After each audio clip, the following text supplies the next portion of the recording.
What would you risk for a complete stranger? For a man your people have been taught to hate. In the unforgiving heart of the American West, a lone woman driving a wagon toward a new life stumbles upon a man left for dead in the dust. Her decision to help him to hide him beneath the floorboards of her future is an act of simple compassion.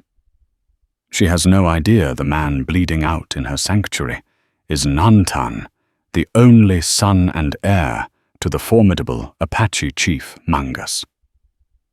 She doesn't know her simple act of kindness has just lit the fuse on a powder keg of vengeance, greed, and forbidden love that could set the entire territory ablaze. This is the story of that choice and the fire it ignited. The sun was a merciless hammer in the Arizona Territory of 1878, beating down on the canvas of Catherine Moreau's wagon until the air inside was thick and suffocating. Dust, fine as powdered cinnamon, coated everything. Her hands, her worn calico dress, the cherished photograph of her late husband, Thomas, propped against a sack of flour. For 3 weeks, she had been a solitary ship on this vast ochre ocean. Her only companions, the 2 sturdy mules, Cain and Abel, and the ghosts of the life she'd left behind in St. Louis. Thomas had been a man of books and quiet smiles, not of open plains and survival. When consumption took him, it took Catherine's world with it, leaving her adrift in a society that had little room for a childless widow of 28. Her brother's offer of a home in Prescott was less an invitation than a summons to a life of genteel servitude, a future of pouring tea for his wife and fading into the wallpaper.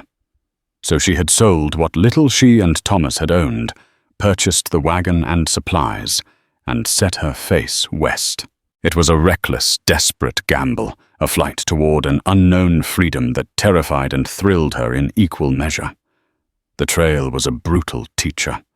It taught her the language of the wagon's groans, the subtle shift in the mule's gait that signaled exhaustion, and the profound, soul-deep loneliness of a silent horizon. It was on the precipice of that loneliness, with the Dragoon Mountains looming like purple specters in the distance, that she found him. At first she thought he was a bundle of discarded rags, a casualty of the trail. Then she saw the twitch of a hand, the glint of obsidian hair matted with blood and dirt. She pulled Cain and Abel to a halt, her heart a frantic drum against her ribs. The man was Apache. Every warning she had ever heard, every campfire tale of savagery and violence, screamed at her to whip the mules and drive on. The papers back east were filled with stories of raids and scalpings. The people in the last settlement, she'd passed a miserable collection of tents called Dusty Creek, had spoken of the Apache with a mixture of fear and venomous hatred. They were ghosts, savages, less than human. But the man on the ground was no ghost. He was flesh and blood, and his blood was staining the parched earth a dark, ugly crimson. Cautiously, Catherine climbed down from the driver's seat, her old rifle in hand. It was heavy and awkward, and she prayed she wouldn't have to use it. He lay on his side, his face turned away from her. He wore buckskin leggings and was naked from the waist up, his bronze skin a canvas of deep cuts and angry bruises. A dark, wet patch seeped from his side, a wound that looked dangerously deep. His breathing was a shallow, ragged whisper. He couldn't have been much older than her. Her mind raced. To leave him was to condemn him to a slow, agonizing death under the uncaring sun. To help him was to invite a danger she couldn't possibly comprehend. What if his people found her? What if white men found her with him? The questions circled like vultures. She knelt beside him, the heat of the ground seeping through her dress. "Mr. She whispered the word, feeling foolish and inadequate. He didn't stir. Gently she reached out and touched his shoulder. His skin was feverishly hot. With a strength born of desperation, she rolled him onto his back. His face was stark and handsome, with high cheekbones and a strong jaw, now slack in unconsciousness. Amulets of turquoise and carved bone hung from a leather cord around his neck. He was no mere raider. There was an air of nobility about him even in this broken state. It was the sight of his vulnerability that broke through her fear. He was just a man wounded and alone, same as her in a way. Thomas had always told her that compassion was the truest measure of a soul. In that moment, staring down at the dying Apache, she felt her husband's presence more keenly than she had in months. "Oh Lord, what am I doing?" she breathed to the empty sky. The decision when it came was not a thought, but an impulse, a rebellion against the harshness of the land and the prejudices of its people. She would not leave him. Getting him into the wagon was a Herculean task. He was lean, but his body was dense with muscle, a dead weight that tested every ounce of her strength. She grunted and strained her arms, screaming in protest, half dragging, half lifting him to the wagon's rear. She managed to get him onto the lowered tailgate, then with a final desperate shove, rolled him onto the floorboards. He groaned a low, guttural sound that sent a fresh spike of fear through her. She quickly covered him with a spare canvas tarp, her hands trembling. He had to be hidden, completely. Her wagon was her one advantage. It was a Conestoga, but she had commissioned a false bottom in St. Louis before she left a secret compartment for valuables. A paranoid precaution suggested by a grizzled trapper. It was a space perhaps a foot deep, long enough for a person if they lay perfectly still. It was meant for gold, not men. Working frantically, she pulled up the loose floorboards. The space was dark and smelled of raw pine. It would be an oven in this heat, a coffin. But it was better than the alternative. She eased him down into the cramped compartment, arranging his limbs as gently as she could. His fevered skin felt like fire. She laid the boards back in place, her heart hammering. She slid a heavy crate of tinned goods over the spot, then another of blankets, hoping the weight wasn't too much. The wagon looked as it had before, cluttered but innocent. As she climbed back into the driver's seat and snapped the reins, the weight of her secret felt heavier than the man hidden beneath her feet. The mules plodded forward, pulling her away from the scene of her transgression. Catherine Moreau, the widow from St. Louis, was now a woman with a dangerous secret, heading toward a town called Redemption Gulch, utterly unaware that the life she had saved was that of Nantan, the sole heir to a legacy of defiance, the cherished son of Chief Mangus of the Chiricahua Apache. Her act of mercy had not been a whisper in the dust.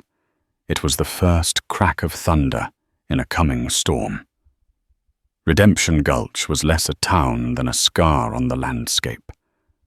A single wide street, ankle-deep in dust or mud, depending on the day, was flanked by a dozen or so raw lumber buildings with false fronts that promised a grandeur the town could never deliver. There was a saloon, the Gilded Cage, a general store, a blacksmith and assayer's office, and at the far end of the street, a small whitewashed building with a simple cross, the sheriff's office and jail. Catherine guided her weary mules down the main thoroughfare, every creak of the wagon wheels setting her teeth on edge. She felt 100 pairs of eyes on her, the curious, suspicious gazes of miners, prospectors, and hard-faced women who had seen too much of the frontier's ugly side. A lone woman arriving in a wagon was an event, a ripple in the stagnant pool of their daily lives. Beneath the floorboards, her secret passenger had been mostly silent, save for a few low moans that the rumble of the wheels had mercifully disguised. She had stopped once during the night, under the cold light of 1,000 stars, to give him a little water. His lips were cracked and dry, and he'd swallowed greedily, his dark eyes fluttering open for a moment. They were filled with a dazed, feverish confusion, but in them she saw not savagery, but a flicker of profound gratitude that both terrified and strengthened her. She had cleaned his wound as best she could with whiskey, and clean rags, her stomach turning at the torn flesh. It was a bullet wound clean through his side, but the risk of infection was immense. She needed a place to stay, a place with 4 solid walls where she could tend to him in secret. Her gaze settled on a small, dilapidated cabin at the very edge of town, set back from the main road near a stand of gnarled cottonwood trees. A faded "For Rent" sign was nailed crookedly to the door. It was perfect, isolated, unassuming. Her first stop was Abernathy's General Store. The proprietor, a balding man named Silas Abernathy, with spectacles perched on the end of his nose, looked her up and down as the bell above the door jingled. "Afternoon, ma'am," he said, his tone a mix of politeness and undisguised curiosity. "Long way from civilization, ain't ya?" "I'm looking for a new start," Catherine replied, forcing a steady smile. She bought flour, salt, pork and beans, and most importantly laudanum carbolic acid and clean bandages. For snakebite, she added, hoping it sounded plausible. Mr. Abernathy raised an eyebrow, but didn't press. He was more interested in the town's newest morsel of gossip. "That little cabin at the edge of town is for rent. Belongs to old man Hemlock, but he's up at the assayer's office most days. Quiet place. A little drafty. Quiet is what I'm looking for," Catherine said. An hour later, the cabin was hers, for a few dollars a month, as dusk began to bleed across the sky, painting the clouds in hues of orange and violet. She maneuvered the wagon behind the cabin, out of sight of the main road. The moment she was sure no one was watching, she tore open the hidden compartment. The heat that rose from it was staggering. The man she had started calling him Kalen in her mind, a name from a book she'd once read, as she couldn't keep calling him the Apache, was drenched in sweat, his breathing shallow. For a terrifying moment, she thought he was dead. But then he coughed a weak, rattling sound. Getting him out of the wagon and into the cabin was another agonizing struggle. She half carried, half dragged him onto the simple rope bed, his feverish body leaving a trail of sweat on the dusty floor. In the dim lantern light, she could finally see the full extent of his injuries. The bullet wound in his side was red and inflamed the skin around it, hot to the touch. Ugly bruises shadowed his ribs and torso. For the next 3 days, the world shrank to the size of that small, dusty cabin. Catherine became a nurse, a guardian, a liar. She existed in a state of hyper-vigilance. During the day, she would make brief, necessary trips to the well or the store, forcing herself to be pleasant and unremarkable. All the while, her mind was on the man lying helpless in her bed. At night, she would bolt the door and tend to him. She fed him broth, spooning it carefully between his cracked lips.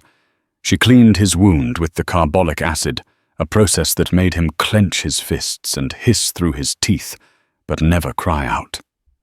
She gave him doses of laudanum for the pain, watching as the potent opiate pulled him down into a restless, mumbling sleep. In his delirium, he spoke in a language that was all harsh consonants and soft vowels, words that were meaningless to her, but carried the weight of a life she couldn't imagine. Slowly, miraculously, the fever began to break. On the 4th night, she was bathing his face with a cool cloth when his eyes opened. This time, they were clear. The fever haze was gone, replaced by a sharp, intelligent awareness. He stared at her, his dark gaze intense and unnerving.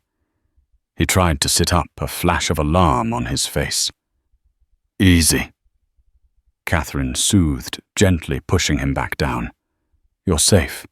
You've been very sick." He didn't seem to understand her words, but he understood the gentleness of her touch. He relaxed slightly, his eyes scanning the cabin, taking in the rough-hewn walls, the single window, her worried face. He said something in his own tongue, a question. Catherine could only shake her head. "I don't understand." She pointed to herself. "Catherine." Then she pointed to him. "What's your name?" He watched her, his expression unreadable. He remained silent.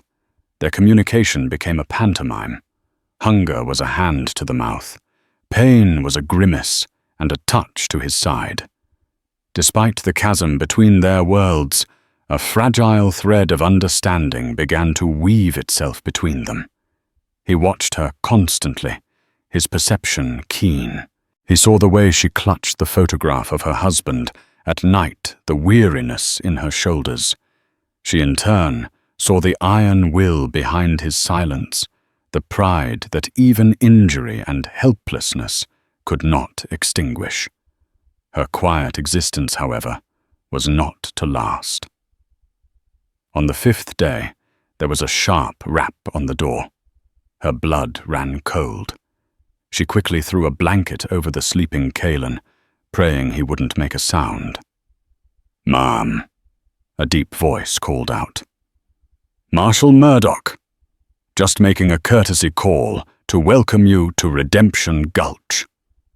Catherine took a deep breath pasted on a smile and opened the door. Marshal Flint Murdoch was a man built to fill a doorway. He was tall and broad-shouldered, with a square jaw and startlingly blue eyes. A thick, sandy-colored mustache framed a mouth that was currently set in a friendly grin. He held his hat in his hands, a picture of frontier courtesy. But his eyes, she noted, missed nothing. They swept over her, then flickered to the interior of the cabin. "Marshal," Catherine said, her voice a little higher than usual. "How kind of you." "Just Flint, ma'am," he said, his smile widening. "It's not often we get a lady of your quality gracing our town. Most folks who end up here are running from something. You don't strike me as the running type." "I'm seeking something, Marshal, not running," she corrected gently. A respectable answer. He chuckled. "Well, I just wanted to let you know if you have any trouble you come see me. The Gulch can be a rough place, and be particularly mindful of the Apache. There's been talk of a Chiricahua war party seen near the dragoons led by the old devil himself, Mangus. They're looking for something, or someone. They're bolder than usual, and I won't have them threatening the good people of this town." Catherine felt a jolt as if lightning had struck the ground beside her. Mangus. The name echoed the fear she'd heard in Dusty Creek. A war party. Looking for someone. Her hand instinctively went to the door frame to steady herself. Murdoch's keen eyes narrowed slightly. "You all right, Mom? You look a little pale." "Just the heat, Marshal," she managed to say. "I'm still not accustomed to it." "Well, don't you worry," he said, placing his hat back on his head. "So long as Flint Murdoch is the law in this town, you'll be safe." He tipped his hat, gave her one last lingering look, and strode away. Catherine closed the door, her back slumping against it. Her safe, secret world had just been breached. The law itself was a threat, and the man lying in her bed was not just an anonymous Apache. He was connected to something far bigger and more dangerous than she had ever imagined. The name Mangus hung in the air like a death sentence. Her act of compassion was rapidly becoming an act of treason in the eyes of the world, and the shadow of redemption. Gulch suddenly felt like the shadow of the gallows. The Marshal's visit changed everything. The fragile peace of Catherine's cabin was shattered, replaced by a constant gnawing anxiety. Every rider who passed, every distant shout, sent a fresh wave of panic through her. She was living on a knife's edge, and the blade was growing sharper by the day. Kaelan, as she continued to call him in her thoughts, was healing.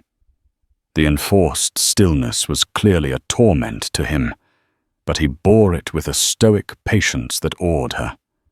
His body, honed by a life she could scarcely imagine, fought off the infection with remarkable speed. The angry red around his wound began to fade, and the deep well of exhaustion in his eyes was slowly replaced by a bright, vital fire.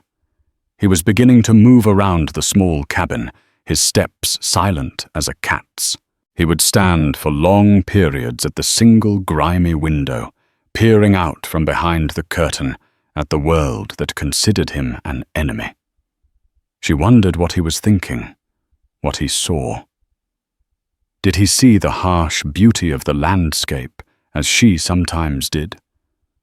Or did he only see the cage? Their communication evolved. He began to learn a few words of English, pointing to objects with a questioning look. Water, bread, blanket.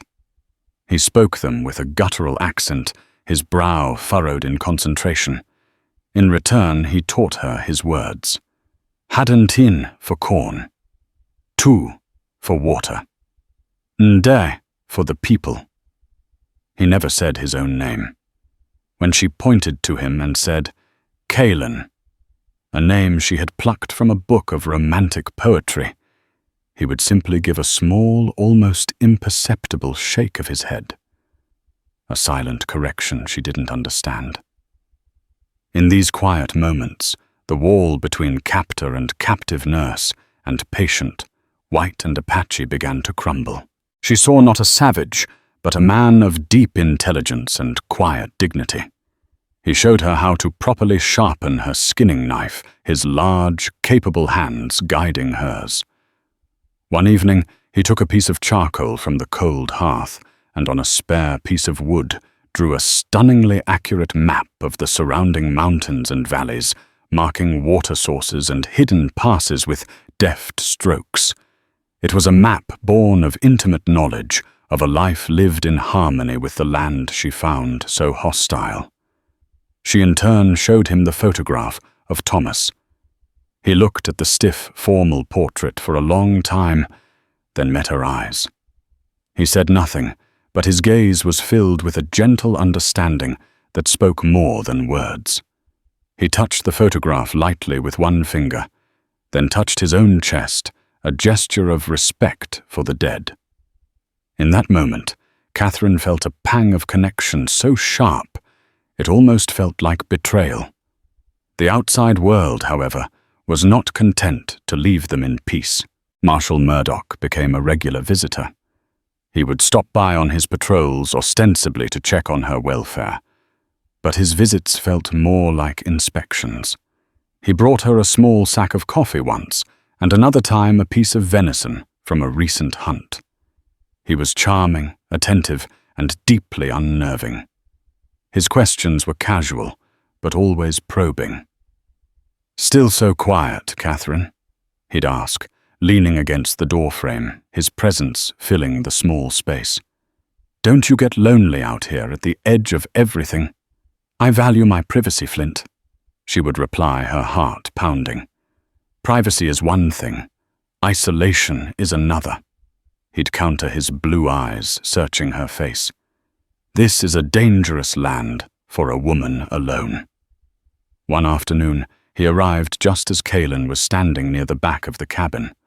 Catherine heard the marshal's footsteps and hissed a frantic, "Get down!" Kaelan moved with a fluid speed that defied his recent injuries, dropping behind the bed just as Murdoch knocked. Catherine just saw some dust on the horizon, Thought I'd make sure it wasn't headed your way, the marshal said, his eyes scanning the room.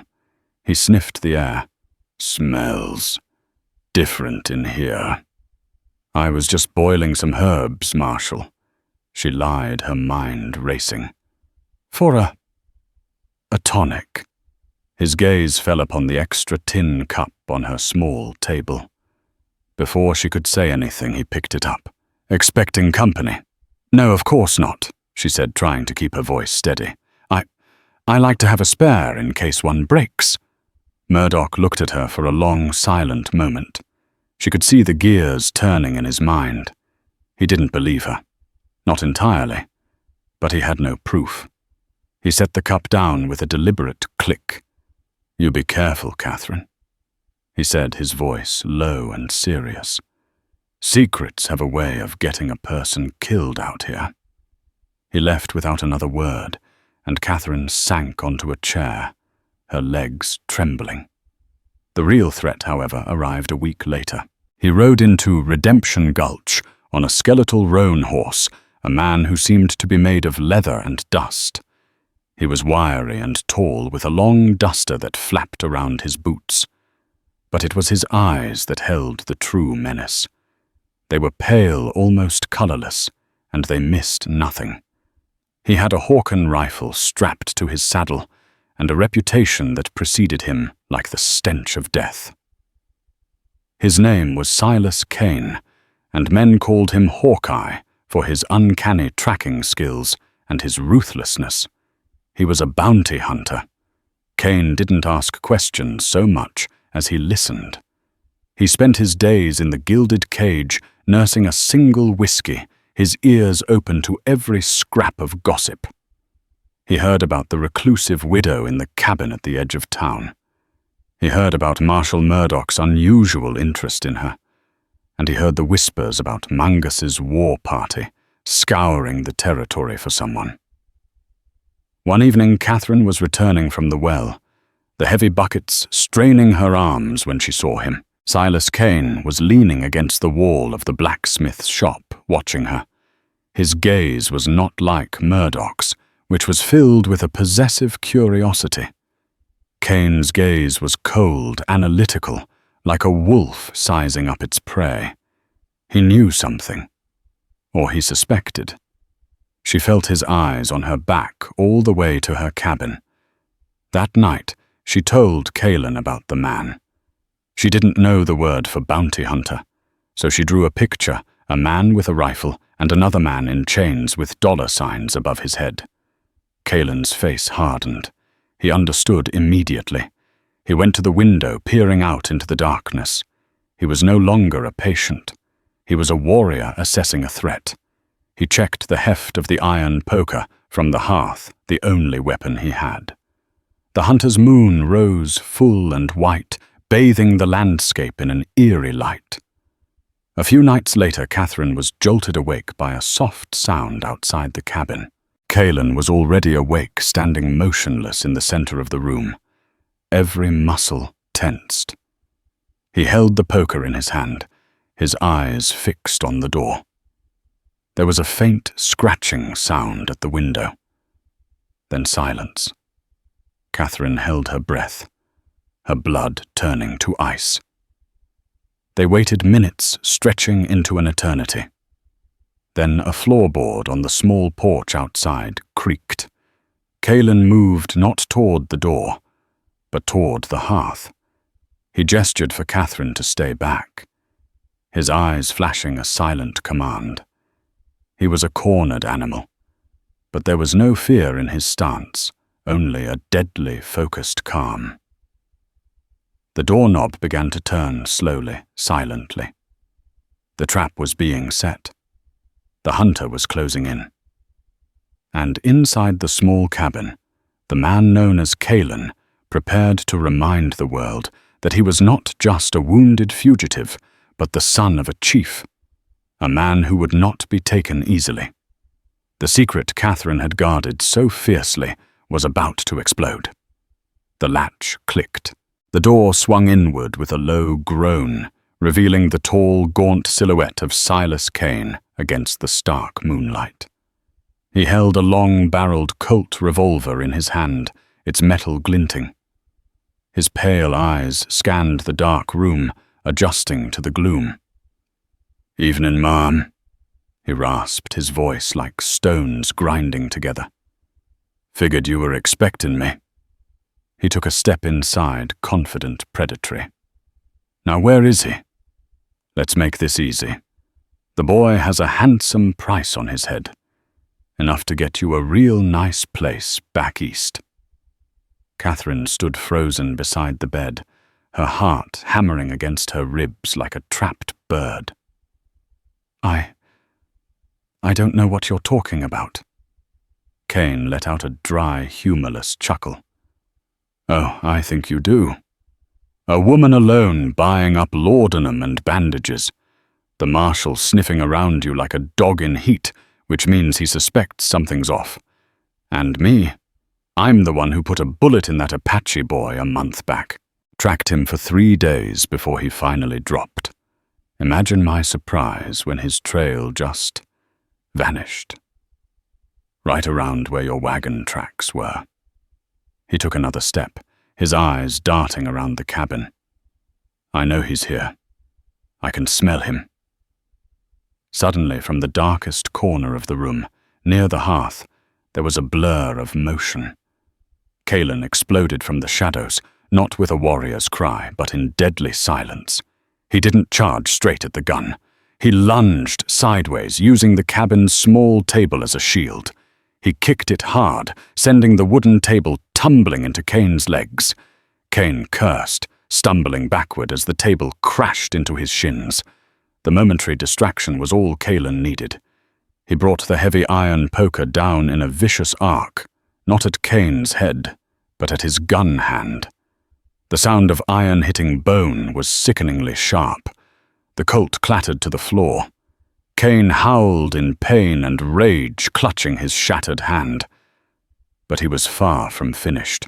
With his good hand, he drew a wicked-looking Bowie knife from his belt and lunged his face a mask of fury. The cabin became a whirlwind of desperate violence. It was not a duel. It was a brutal, close-quarters struggle for survival. Kalen, armed only with the poker, was a whirlwind of fluid defense and attack, his movements economical and deadly. He parried the knife thrusts, the poker ringing against the steel blade. Kane was a brawler, fueled by greed and raw hatred, swinging the knife in wide, savage slashes. Catherine screamed as Kane's blade sliced across Kalen's arm, opening a fresh wound. Blood welled dark in the moonlight. The sight broke her paralysis. She grabbed the heaviest object she could find, the cast-iron skillet from the hearth, and brought it down with all her might on the back of Kane's head. The bounty hunter crumpled to the floor, with a grunt, stunned, but not unconscious. He rolled over, shaking his head to clear it, his pale eyes burning with murder. It was then that Marshal Flint Murdoch burst through the open doorway, his own gun drawn. What in God's name is going on in here? He took in the scene in a flash, Catherine with the skillet, the bounty hunter on the floor, and the wounded, defiant Apache standing over him. Murdoch's face, which had always held a veneer of civility for Catherine, hardened into a mask of cold fury. His gun immediately centered on Kalen's chest. "Well, well," Murdoch said, a slow, ugly smile spreading across his face. "Looks like my instincts were right after all, Catherine. You've been harboring a savage." "He's not a savage," Catherine cried, moving to stand partially in front of Kalen. "Silas," Murdoch said, his eyes never leaving Kalen. "I assume this is the one you've been looking for." Kane, propping himself up on one elbow, spat a mouthful of blood onto the floor. "That ain't just any redskin marshal. You have no idea who you're pointing that gun at." He grinned a bloody, triumphant leer. That's Nantan, the one and only son of Chief Mangus." The name hit the room with the force of a physical blow. Catherine felt the floor drop out from under her. Nantan, not Kalen. The son of the great chief whose name was a byword for Apache resistance the man Murdoch had called a devil. The war party. They weren't just raiding. They were searching for their prince. Murdoch's eyes widened in disbelief, then gleamed with a predatory light. The capture of Mangus's son was more than just a local arrest. It was a prize that could make a man famous. It was leverage. It was power. Nantan, Murdoch breathed the name, tasting like victory. This changes things. This changes everything. He's mine, Murdoch, Kane snarled, trying to get to his feet. The bounty is mine. Your bounty is worthless now, Silas, Murdoch said coldly. This is a military matter. This is my town, my jurisdiction, and my prisoner. Outside, the sound of hoofbeats began to echo, growing steadily louder. Not one or two riders, but dozens. A low, rhythmic chanting began to drift on the night air, a sound that was both mournful and menacing. Nantan's head snapped up. A look of fierce pride and relief washed over his face. He let out a single piercing cry, not of alarm, but of summons. An answer came back from the darkness, a chorus of voices that made the very air vibrate. Marshal Murdoch's confident expression evaporated, replaced by a dawning horror. He ran to the door and peered out. His face went pale. "My God," he whispered. "It's the whole damned war party. They've surrounded the town."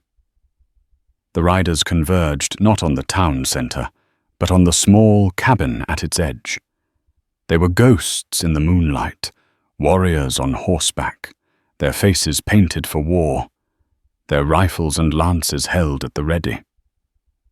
At their head was a man who seemed carved from the mountain rock itself. He was older, his face a road map of battles and wisdom, his hair streaked with grey. But he sat on his horse with an undeniable authority that dwarfed everyone else. This was Chief Mangus. His eyes, fierce and intelligent, were fixed on the cabin. He was not looking at the marshal or the bounty hunter. He was looking for his son. The secret was out. The hunter was caught in his own trap. And the personal drama of a woman and her hidden fugitive had escalated into a full-blown confrontation. Redemption.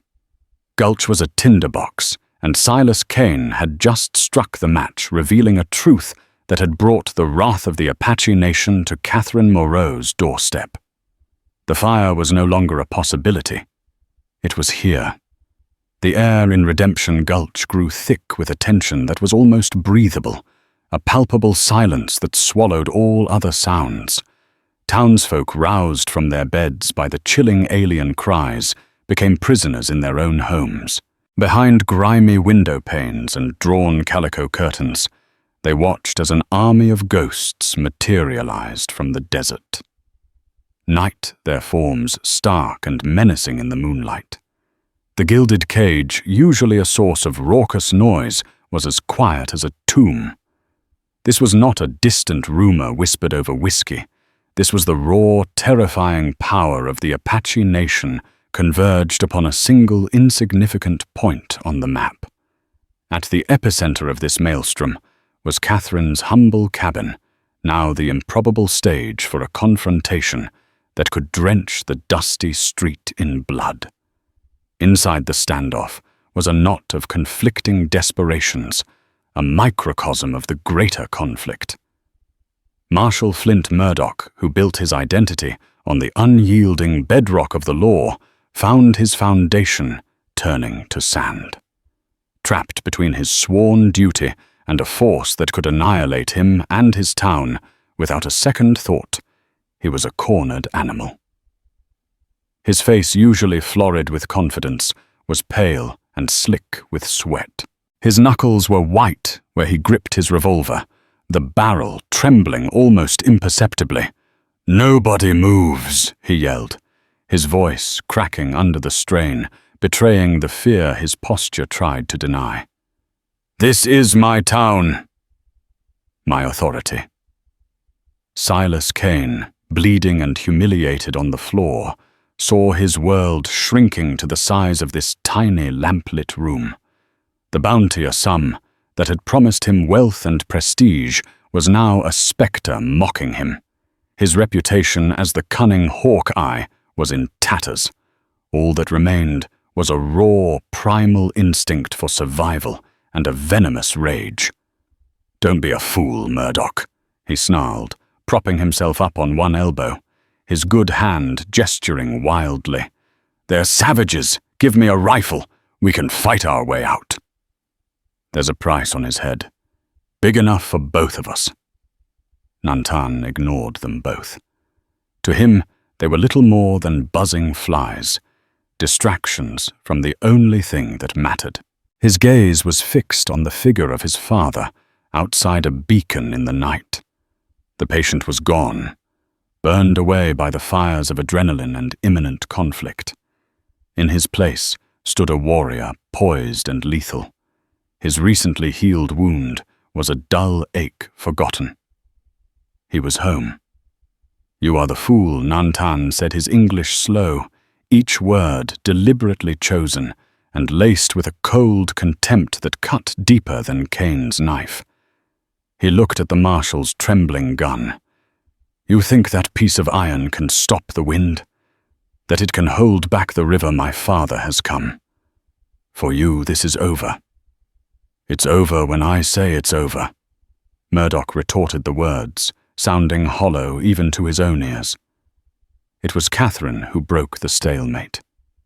She moved with a strange newfound calm, a clarity born from the crucible of the last few weeks.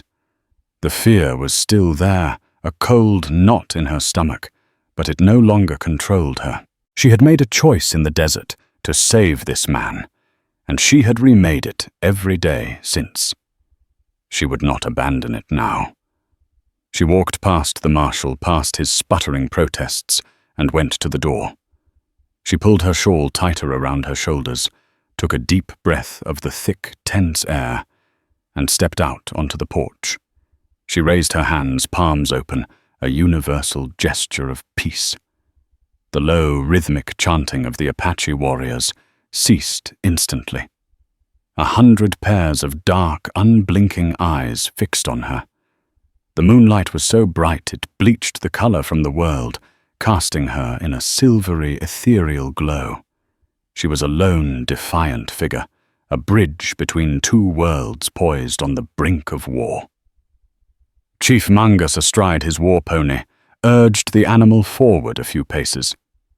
He was everything the legends claimed, a man who seemed carved from the mountain rock itself, his face a testament to a long life of struggle wisdom and unforgiving leadership. His eyes, however, were not those of a pitiless killer. They were sharp, intelligent, and currently filled with 1,000 questions as they bored into her. "He is here," Catherine called out, her voice, stronger and clearer than she thought possible. It carried across the unnatural silence a thread of reason in a tapestry of menace. "Your son. He is hurt, but he is alive." From behind her, Murdoch, emboldened by her audacity, found his voice again. "He is a prisoner of the law of this territory. I am Marshal Flint Murdoch, and I demand you disperse immediately." Mangus's gaze didn't even flicker toward the marshal. It was as if Murdoch hadn't spoken. He addressed Catherine, his own voice, deep and resonant, a sound that seemed to emanate from the earth itself. He spoke in his native Chiricahua, but his meaning was unmistakable. "Show me." Catherine turned her back to the chief and his warriors, and met Nantan's eyes. "Nantan," she said, using his true name for the first time. "Your father is waiting." A look of profound gratitude passed over Nantan's face. He walked to the doorway, his movements imbued with a regal grace that his simple clothes and injuries could not diminish. He stepped out onto the porch and stood beside Catherine, a silent, powerful statement of allegiance. When Mangas saw his son alive standing tall, his spirit unbroken a wave of powerful emotion washed over the chief's stoic features. It was not the triumph of a warlord, but the profound gut-wrenching relief of a father who had feared the worst. His love for his only heir was a force more powerful than any army. He let out a single, sharp command. Instantly, a dozen of his elite warriors dismounted their movements, synchronized and disciplined. They held their rifles at a low ready, not aiming but prepared. They began to advance on the cabin. "This is not your land," Murdoch bellowed, his panic reaching a fever pitch. "I am the law. I will open fire." It was Silas Kane who made the final desperate gamble. He was a man with nothing left to lose, a creature of pure destructive impulse. With a guttural roar, he lunged for the Colt revolver lying on the floor, his one last chance to reclaim his prize or die trying. But Nantan had never taken his eyes off the threat inside the room. He moved with the fluid speed of a striking snake. He kicked the gun, sending it skittering harmlessly into a corner. Before Kane could even react, Nantan was on him, bringing his full weight down, driving the bounty hunter to the floor with a bone-jarring impact. The struggle was not a struggle at all. It was an execution of will. Nantan pinned Kane's arms with his knees, his hands gripping the man's throat, not to kill, but to control, to utterly dominate. The fight was over. Outside, Mangas gave another command. The advancing warriors swarmed the cabin. They did not rush in with war cries, but with a silent, terrifying efficiency. They surrounded the sputtering marshal, one warrior plucking the revolver from his hand as if taking a toy from a child. Murdoch stood disarmed and impotent, his authority stripped bare. His face in the moonlight was a mask of utter humiliation. The law of redemption. Gulch had just met the law of the Chiricahua and had been found wanting. Other warriors hauled the struggling, cursing Silas Kane to his feet, binding his hands with a rawhide thong. His pleas and threats were ignored. Nantan finally turned to his father. They spoke for a long moment in their own tongue, a rapid, fluid exchange. Nantan's story poured out of him, the ambush, the wound, his near death in the desert, and his rescue. His eyes flickered constantly toward Catherine, and his words about her were filled with a deep, resonant gravity that she could feel in her soul, even if she couldn't comprehend the language. When he was finished, Mangas's gaze fell upon her once more. This time, it held no questions. It held a deep, considered, and profound respect. The great chief dismounted, his movements stiff but powerful, and walked across the dusty ground to the porch. He stopped directly in front of Catherine, his presence so immense that she felt as though she were standing before a mountain. He studied her face, seeing not a white woman, an enemy, but the person who had saved the single most important thing in his world. One of his warriors, an older man with a kinder face, stepped forward to act as a translator. The man who hunts for money. The translator began, his voice flat, as he gestured to the terrified Silas Kane, is a coyote that eats the dead. He has spilled the blood of the Ende on sacred ground for the sake of metal discs. He will be dealt with by our law. Kane's face went ashen. He understood he was a dead man. The translator turned his gaze to the defeated marshal. The man of paper laws is a little dog who barks at the storm. He is full of noise and puffed-up pride, but he has no real power. He is nothing. We leave him to his insignificance, a chief of a town of dust. Then the warrior and the chief turned their full attention to Catherine. The translator's tone softened, imbued with the gravity of his chief's words. "But you," he said, his eyes meeting hers. "You found the heir to the Chiricahua nation dying in the dirt. Your people would have left him for the vultures or celebrated his death. You took him into your home. You cleaned his wounds. You gave him your food and your water.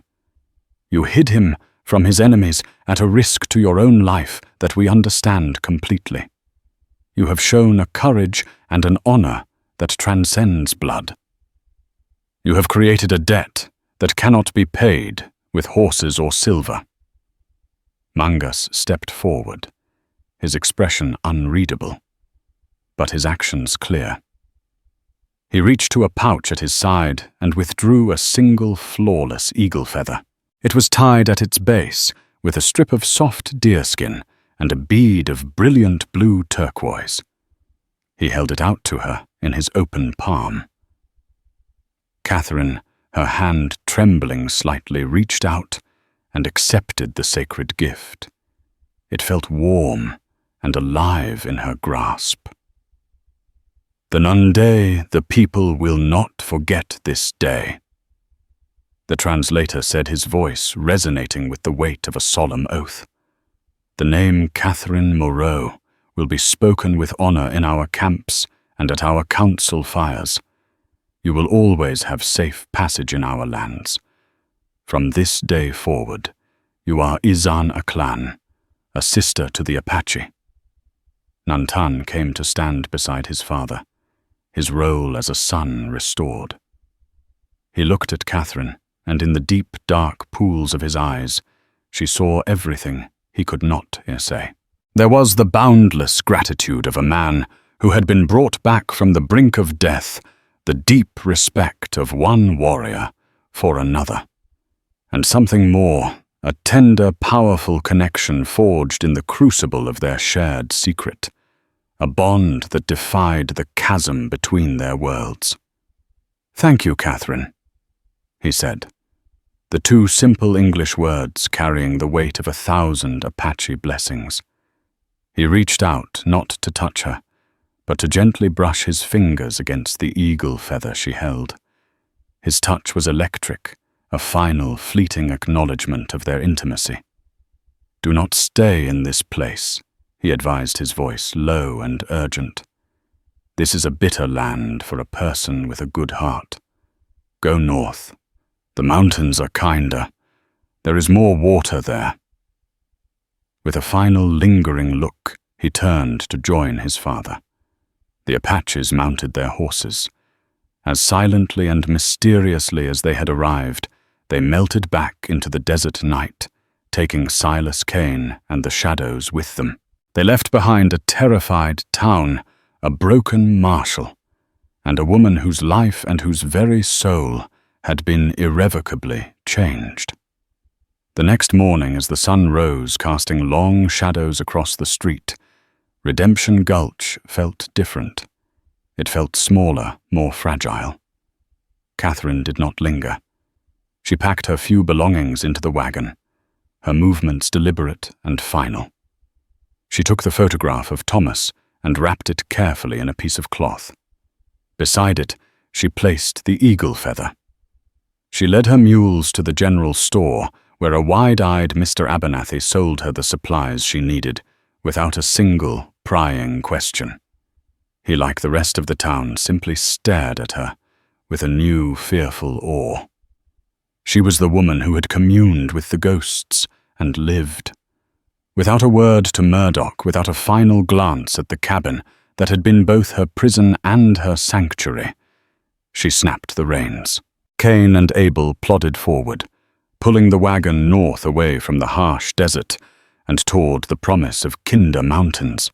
She never saw Nantan again, but she carried him with her in the weight of the eagle feather, in the memory of his quiet strength, and in the unspoken truth of what had passed between them. The quiet widow from St. Louis had gambled everything on a new life, and in a way she never could have imagined she had won. She had found her own true and untamed redemption. Catherine Moreau went looking for a new start, but found a new soul. Her story isn't just a tale of the Old West. It's a testament to the extraordinary courage that can be found in an ordinary heart. It reminds us that the deepest divides can be bridged by a simple act of compassion, and that true honor is not defined by the laws of men, but by the choices we make when no one is watching. If this story of defiance, risk, and unexpected connection moved you, please help our channel grow by giving this video a like. Share it with someone who loves a powerful story, and most importantly, hit that subscribe button and ring the bell for more true life dramas and hidden histories from the untamed frontier. Thank you for listening, and we'll see you on the trail for the next chapter.